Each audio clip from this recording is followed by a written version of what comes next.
చిత్తూరు జిల్లా కుప్పం మండలంలోని నారాయణపురానికి చెందిన బాలిత మహిళ శిరీషను ప్రభుత్వ whip Kancharla Srikanth video call ద్వారా పరామర్శించారు. అధైర్యపడకండి, అన్ని విధాలుగా అండగా ఉంటామంటూ ఆయన ధైర్యం చెప్పారు.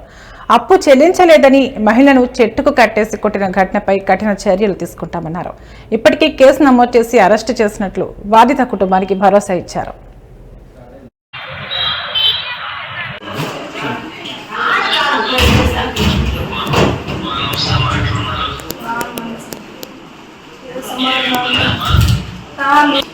చేస్తుంటే మారిపోతున్నారు.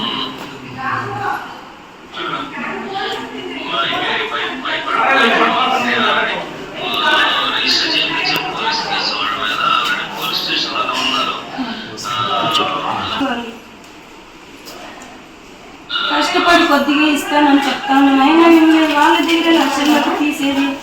నా మొగని ఫస్ట్ టైం కూర్కొని వచ్చి కొట్టి మారి చేశాను కదా సార్. నా మొగని ఎన్నోసార్లు కొట్టి ఈ మారి మూతిపైన ఇంటి నుంచి భయపెట్టిండారు. మా ఇంటి ఆయన భయపడుకొని వెళ్ళిపోయినారు. మా ఇద్దరు గొడవలు పడినాము. మాకెవరు లేదు సార్. సూసైడ్ చేసుకున్న ముగ్గురు పిల్లలు సార్, చిన్న చిన్న పిల్లలు సార్.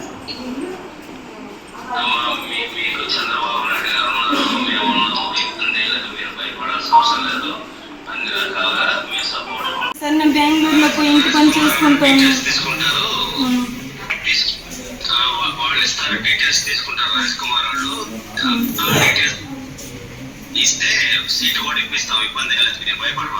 మా ఫ్యామిలీకే సార్, మా ఎత్తను కానీ గొడవలు పెట్టింది అన్నారు సార్. నైట్ లో తలుపులు తట్టేవాళ్ళు సార్. ఊరి వదిలేసి వెళ్ళిపోతుంది సార్. నైట్కి నైటే తలుపులు తట్టేవాళ్ళు సార్. నా దగ్గరకు రాని అసింకంగా